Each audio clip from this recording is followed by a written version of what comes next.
The part I play in Jersey Boys is Frankie Valli, as you just said, and yeah, I was a fan of the music. I didn't realise how much of the songs I knew until I came and saw the show with my sister 2 or 3 years ago, and I was like, my God, it's just hit after hit after hit. But most of the songs that you'll know have been covered by other people.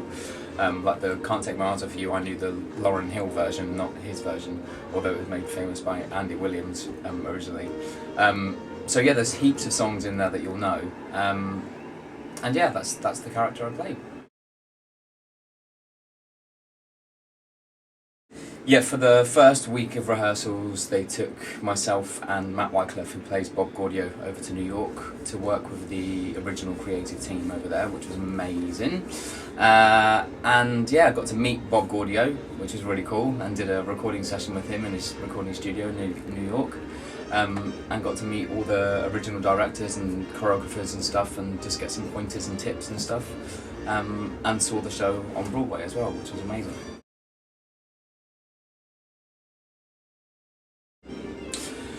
I don't know what's coming up next. I mean, I've never made a plan, to be honest. It's kind of, I've always just kind of done whatever comes along, really, and just sort of bumble along, and hopefully I kind of land on my feet, and it's always seemed to work out for me.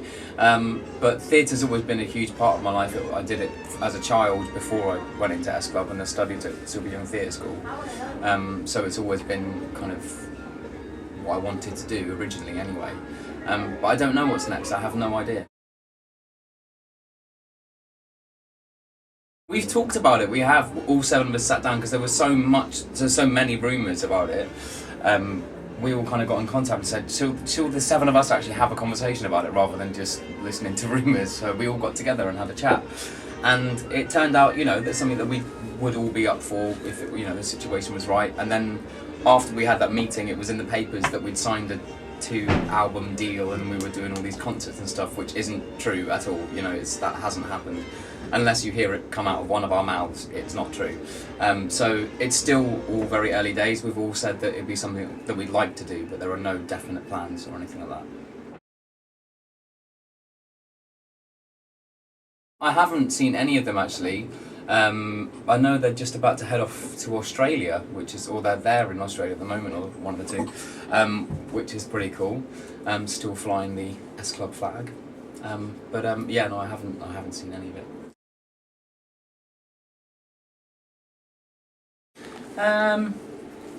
It's a good question, actually. I mean, to be fair, it feels like,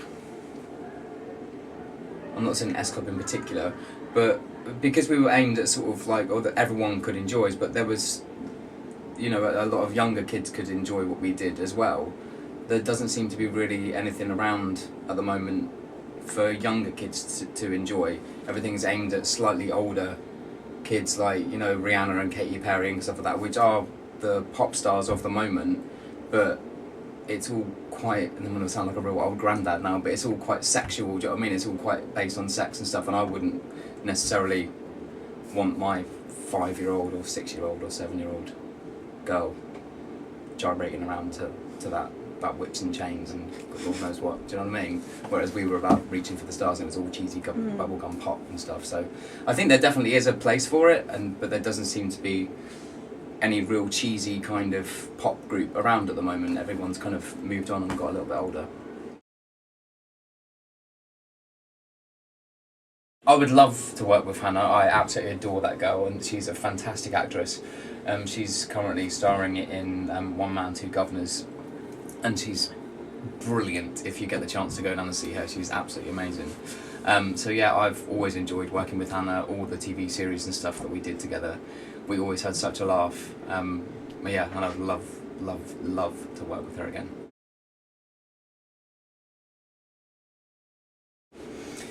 It's very strange, actually, because I always kind of assumed that, when we split, that was it, that was our lot, and because of things like Twitter and Facebook, and it's kind of kept things alive, through the internet and stuff, which I don't really understand, to be honest. But when you get messages saying you're trending worldwide, I have no idea what that means, but apparently it means that people are talking about S Club or something worldwide, and it's like, that's insane. And I get messages from people in Australia and America and Chile and Argentina and literally from all over the world, and it's kind of it's a mad feeling that people kind of are still there and still want us to come back and do this reunion tour as well, which is pretty cool. Yeah, I do get quite a bit of fan mail, which there's one there actually, just the one though, just one today. So people do send me lovely letters and nice little presents and things like that. And I have some people who come and see the show regularly. They find out when I'm on and they come to see specifically to see me, which is always very nice. And I've had people that have followed me from Oliver to EastEnders to Les Miserables to here. So there's people that I've known for many, many years, you know, so it's really, really nice.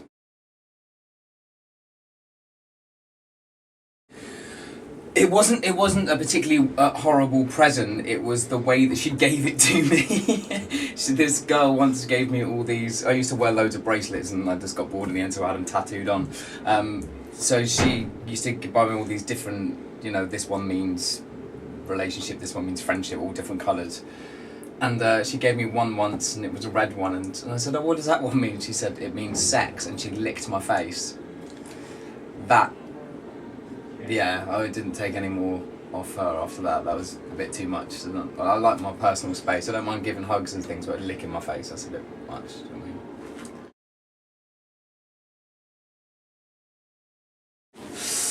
I mean? One springs to mind of when we used to go up to Scotland. What was the TV show up there? Fully Booked, that's it. I love the fact that you remember. It's my memory shot to pieces, I can't remember anything. But there was once and we were coming out in the car and the fans couldn't actually get to us because they were all behind gates and stuff, and we were never allowed to go out and stuff, so we had to drive through. And there was one time that we'd come out and they'd all had enough that we hadn't come out, so they all held hands and stood in the road and blocked the car until we had to get out of the car and sign all their autographs and stuff, which is really, really sweet. But I think one girl ended up holding onto the handle of the car as it was driving away and kind of got dragged down the roundabout a little bit, which is a bit scary, but there we go.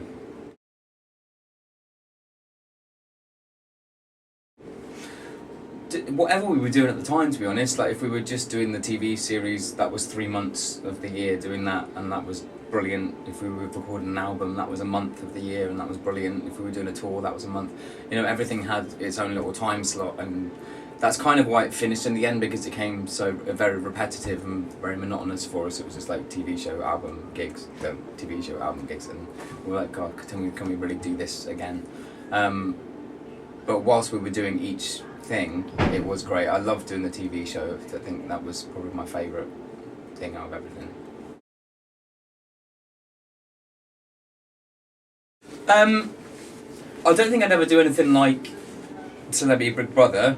No offence to anyone that has done it, it's just not my cup of tea. I think if you're... I like the shows where you're being judged for like learning a skill rather than being judged for who you are. Do you know what I mean? I don't think that's really that nice, to be honest. I guess the jungle one's a little bit different because it's kind of a mix of both. But like Strictly, you're learning a skill and you're being judged on that, you know, and ice skating, you're being judged on that. Whereas just sitting in a house with cameras on you and you're being judged on your personality, I think that's a bit sick, actually. But there you go.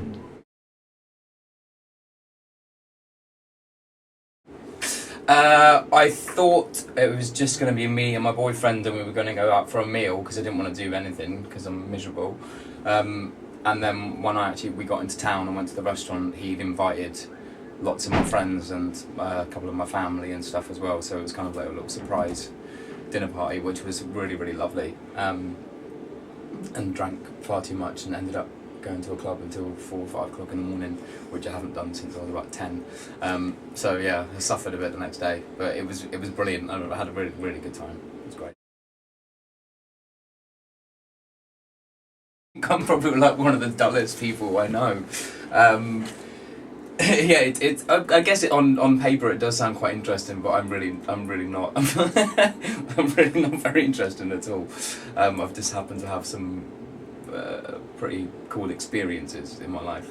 But no, there's no plans to a book. I can't remember anything, that's my problem. I spoke to my manager the other day and he was like, you should start writing things down just in case, like in 10 years time you do want to do a book, because I can't remember what I did like 2 weeks ago, do you know what I mean? So I should start writing things down really. just in case. You never know.